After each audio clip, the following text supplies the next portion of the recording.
1, 2, 3. Hello, my name is Montserrat. I'm 21 years old. J'ai pas 21, j'ai 20.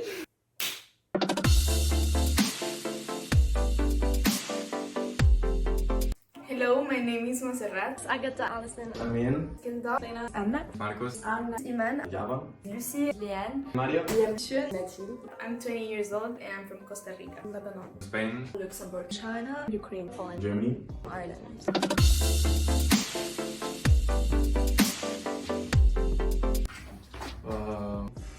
Yes. Yes, if I have the chance. Yes. Yes. Yes. Yeah.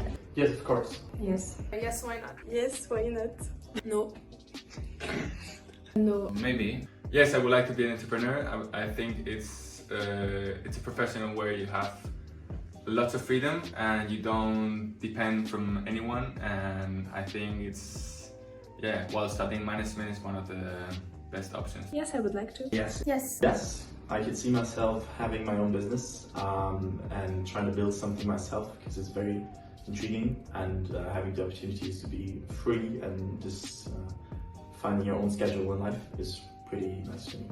So just Yes. I rather treat it as alternative for my career. It's not my main point, but if I come up with idea, I could do it. maybe, not really.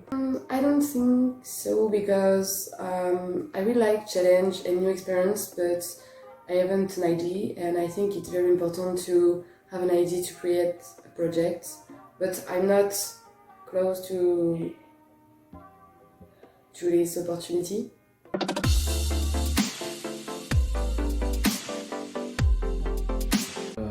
Failure?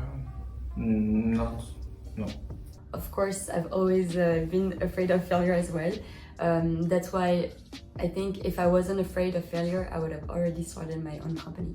I think that in society we are afraid of fail, and more especially in the French culture, because we have a lot of pressure and we don't really have the choice to fail and the opportunity.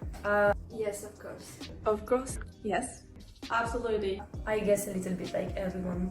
No. I'm not afraid of failure. No. Yes, of course I'm afraid of failure, but I think everyone is a little bit. No. No, because I think that failure is apart from the entrepreneurship. Yes, like any other person would. A little bit. Yes, I think it's always scary to fail. Yeah. Yeah. I think everyone are kind of afraid of failure. I think everyone is a bit, but I try to accept every failure and learn from it. I think everybody's afraid of failure, but if you think about the things you could learn from failure, especially in startups or building your own business, it's very helpful to try to find out things you can't do, and you learn from them eventually. So I don't think you should be, but most people are.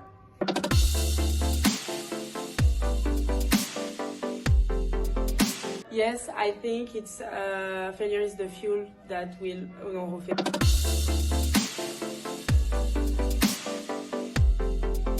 Failure is what motivates you to do better. Yes. Yeah.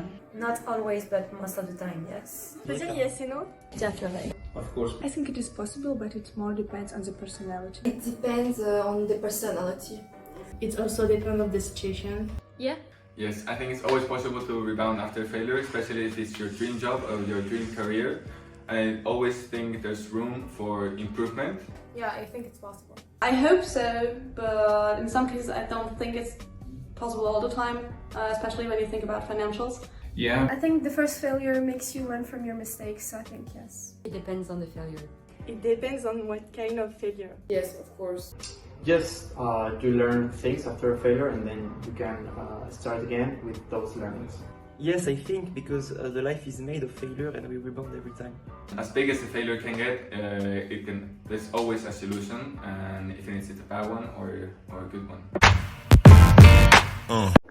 Hey, fun fact! 90% of entrepreneurs after 3 years of work gain a salary inferior of the minimum wage.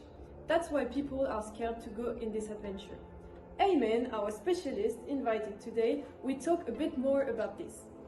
Of course, according to the INSEE, there were 19.6% more student entrepreneurs in 2021 than in 2020.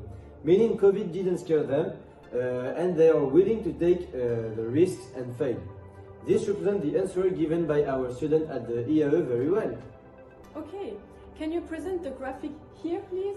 Of course, here you can see in this graphic that there is a huge difference between the intention to start a business in France and the reality. So it means that people are afraid to fail, but when you see this new generation of entrepreneurs after COVID and considerate climate changes, they are not afraid and are willing to take risks and fail. Okay, and would you have maybe any tips to give to the students who want to start a business? Maybe a method to follow? Yes, of course, I have a method. It's called the 4A method. So when you want to start a business or a project, you always have to anticipate and imagine all mistakes that you can encounter during your project. Then you will maybe fail or miss something and you have to adapt yourself, and then you could analyze your progression during this project, and finally you can advance very well. So if they follow these steps correctly, they will progress and they will learn from the failures. So, but of course, if they want more information, they can contact me on my website, which the link is just here.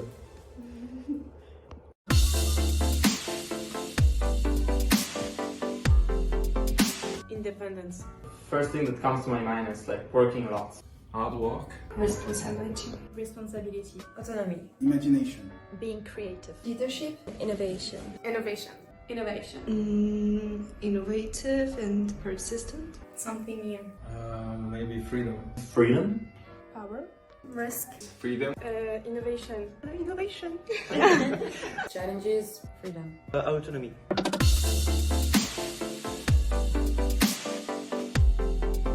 I would love to start my own clothing brand. I think it's one of the best things that I've always dreamed for. But also one of my hobbies are sports. I love sports. I love each sport, and I would love to build a company related with nutrition. Probably a cafe. I'm really into health industry. I haven't thought about it yet. Maybe something that has to do with ecology. Something related with ecology. A company that help people get interested in sports. New technologies. Might be in some cultural thing. I think an e-commerce business. Event organization company. Some kind of financial tech, fintech. It will be something where I don't need a really big amount of money to start and that I can develop easily. Communication business. The field that I like the most is the fashion industry. So maybe launch a brand, fashion brand. But whatever is the field I decided to work in or launch my project, the most important is always the values and the mission of the project. It would be a closing line. It will be clinic because I'm studying for university. A company of event planning. Probably in the car sector. Probably sustainability. I don't want to start a business.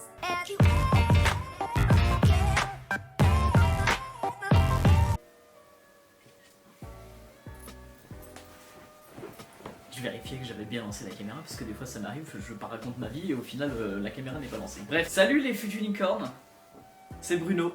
Je vais répondre à du coup quelques petites questions concernant l'entrepreneuriat, le business, tout ça. Parce que oui, je suis un businessman. Alors, oh là, et le téléphone, calme-toi.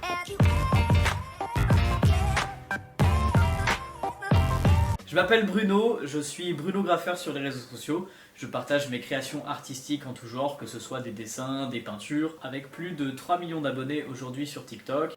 J'aime pas forcément m'enfermer sur un domaine, et donc c'est pour ça que je dis création artistique en tout genre, parce que si un jour j'ai envie de me lancer dans la photo, j'ai envie de ne pas me contraindre à une technique artistique qui est le dessin ou la peinture. J'ai envie de tester plein de trucs différents, et voilà, c'est cool.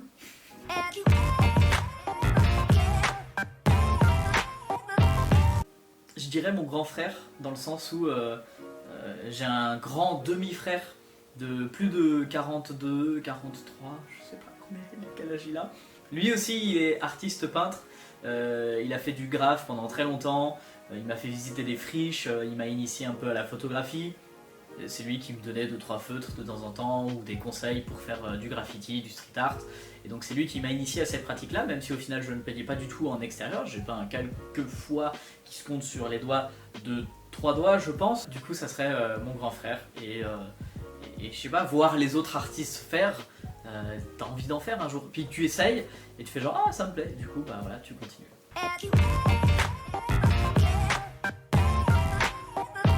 Oui bien sûr. Il y a quelques collaborations avec des marques. Des fois tu fais des choses pour des budgets qui sont en deçà de ce que tu vaudrais, hein. C'est pour ça qu'aujourd'hui j'ai une agence qui me permet de négocier ces prix là et d'arriver à me vendre correctement, parce que se vendre soi-même c'est très compliqué. Putain, je mets de la peinture partout, c'est dégueulasse, c'est pas possible, pourquoi je mets pas des gants moi? Et du coup certaines négociations avec des marques où j'ai voulu faire augmenter le budget, c'est passé crème, et du coup bah, j'aurais peut-être pu faire ça sur toutes. Donc voilà, c'est juste ça. Mais sinon, d'un point de vue artistique, bien sûr que j'échoue des trucs, et c'est le principe limite de ma chaîne. Et du coup, le dernier en date, c'est que j'ai voulu sur un custom de sneakers teindre l'intérieur de la chaussure, donc la partie tissu, mousse. Et au final, ça a déteint partout sur le cuir. J'ai pas du tout utilisé les bonnes teintures, ni la bonne technique, ni les bons produits.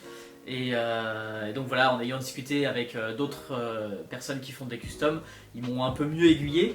Et au final, bah, pour mon premier essai, c'était un échec total. Mais je l'ai quand même partagé, j'en ai quand même fait des vidéos sur ma chaîne en disant bah voilà, je montre aussi les échecs. Et c'est pas grave, tu vois. Genre. Bah, c'était une étape pour pouvoir avancer et pouvoir justement discuter avec ces autres personnes qui font la même chose et savoir quels matériaux ils font et qu'ils utilisent, etc.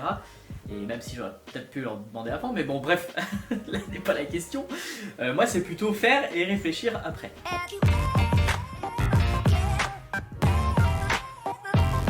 Discuter avec des personnes qui ont subi les mêmes échecs ou qui font les mêmes genres de choses. Et donc ça il y en a dans tout domaine et à plus ou moins de notoriété. Donc une personne qui a 100 000 abonnés va être peut-être un petit peu compliqué à contacter, mais il existe des personnes qui font la même chose et qui sont beaucoup plus accessibles. Et donc voilà, on pourra avoir ce genre de conseils et d'expertise. Qu'est-ce que je fais aussi? Bah, je recommence en fait, tout simplement. Enfin, un échec c'est pas non plus la fin de toute chose, tu le recommences et puis voilà, tu réessayes justement en apprenant de ses erreurs, en disant bon bah la teinture il va peut-être falloir que je la fasse comme ça, ou alors il va falloir que j'utilise tel produit, enfin bref, du coup bah voilà, en fonction de ces erreurs et de ces échecs, tu vas t'améliorer et faire mieux la prochaine fois. Ou alors si vraiment t'es borné et que tu fais toujours la même erreur, à un moment donné il faut se poser une question frérot, c'est peut-être toi l'erreur.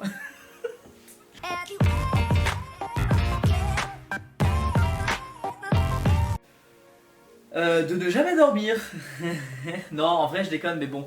En gros il y a une phrase qui dit « J'en avais marre d'avoir un boulot 5 jours sur 7, 8 heures par jour. Du coup j'ai lancé mon propre business et je travaille 24 heures sur 24, 7 jours sur 7. » C'est un peu ça. Mais voilà, du coup je travaille vraiment tout le temps. Par exemple, alors, du coup évidemment, il faut que je me déplace. Ce genre de choses là, voilà, ça que je vais coller dans les rues, il y en a plein, et qui dit plein, dit ça prend du temps, voilà, donc je vous les montre au fur et à mesure, et qui dit ça prend du temps, dit bah, il faut bien y passer du temps, donc le fond ça va, ça prend pas beaucoup de temps, mais tout ce qui est l'ancrage en noir, et il y en a vraiment plein, là j'ai dû vous en montrer 10%, un truc comme ça, donc vraiment il y en a plein, et du coup bah, le soir je me pose devant une série et je dessine ce genre de choses.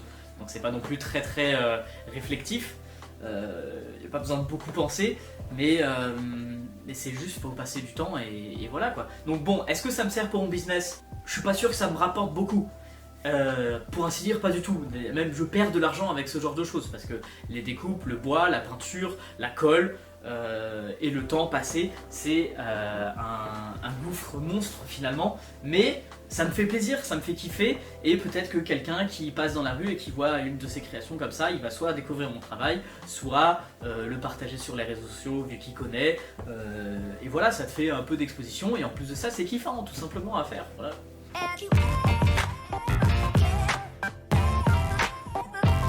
Bien sûr, bien sûr. Aujourd'hui, ça fait depuis à peu près 3 ans, 2 ans et demi, 3 ans que je suis auto-entrepreneur.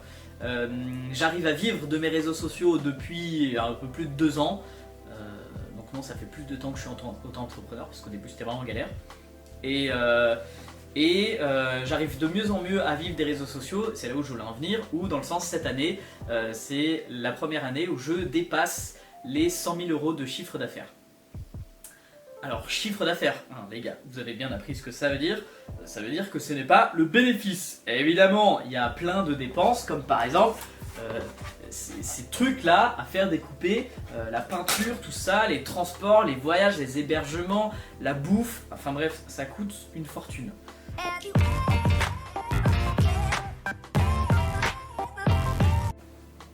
Il y a d'autres questions? Des questions? N'hésitez pas dans les commentaires. Je sais pas s'il y a des commentaires. Levez la main. Allez, toi là-bas au fond. Non, je rigole.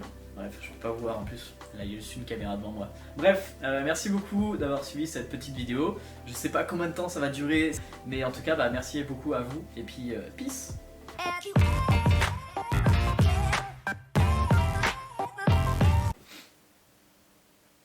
Moi, je vais me faire ma pizza maintenant.